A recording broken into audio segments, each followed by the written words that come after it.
যখন তোমার মৃত্যু হয়ে যাবে, দুইটা চক্ষু বন্ধ হয়ে যাবে, আজরাইল আসার পর, চক্ষু বন্ধ হওয়ার পর যখন তুমি শুয়ে থাকবা, মাউতের বিছানায় তুমি শুয়ে থাকবা, শুয়ে থাকার পর তুমি দেখতে পাচ্ছ কে তোমার বাঁশ যাচ্ছে বাঁশ কাটার জন্য, কেউ কাপড়ের কাপড় আনার জন্য বাজারে যাচ্ছেন, কেউ বা আবার গোসল করার জন্য বড়ই পাতার গরম পানি করছেন, কেউ বা আবার কবর খোঁড়ার জন্য চলে গেছেন।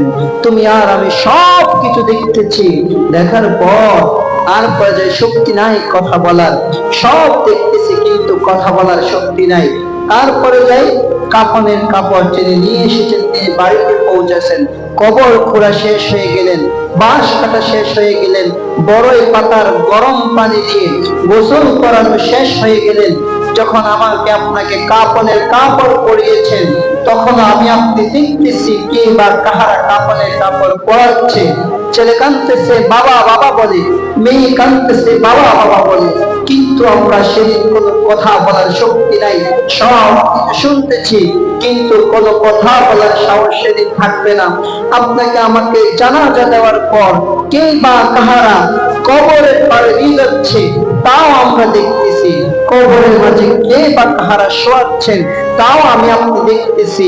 দেখার পর প্রথমে যারা তিনজন নামার পর আমি আপনি চিন্তা করেছি, হায় এই তিনজন মনে হয় আমার সঙ্গে যাবে, কিন্তু যখন বাঁশ দিতে দিতে একজন লাফ মেরে উঠে গেল, আমি আপনি চিন্তা করলাম, হায় মনে হয় যে দুইজন থেকে দুইজন আমার সাথে থাকবে।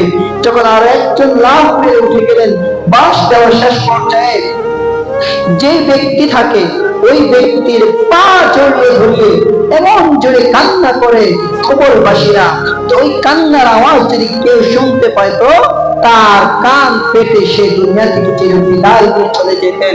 এত কষ্ট, এত কষ্ট, এত কষ্ট দেখার পর যখন সে ব্যক্তি উঠে যাবে, সবাই আমাকে আপনাকে মাটির উপরে মাটি, চাপা মাটি, ডানে মাটি, বামে মাটি, উপরে মাটি, নিচে মাটি, বিছানা সব দেওয়ার পর সবাই যখন চলে যাবেন, 40 কদম যাওয়ার পর মুনকার নাকি ফেরেশতারা আমাকে প্রশ্ন করবে, মার রব্বুকা, তোমার রব কে?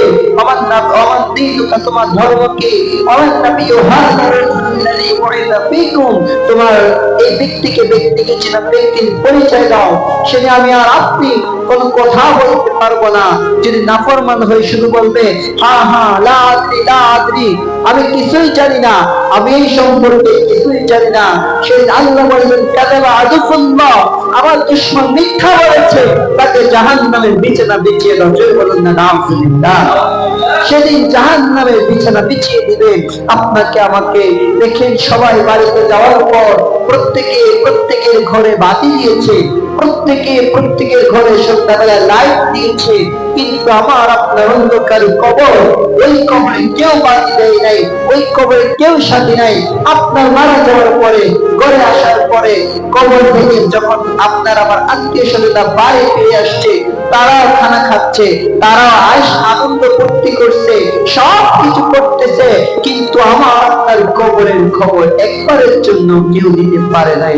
তাহলে চিন্তা করে দেখেন ওই কবরে একাকী কিভাবে থাকবেন। হ্যাঁ, যদি সঙ্গে নেক আমল নিয়ে যেতে পারেন তাহলে বিশ্বাস করতে পারি আল্লাহ পাক রব্বুল আলামিন আমাদেরকে নেক আমলের উসিলা আল্লাহ দয়া করে মাফ করে আমাদেরকে জান্নাত দিতে পারে। কথা বলেন ঠিক না ভাই? ঠিক।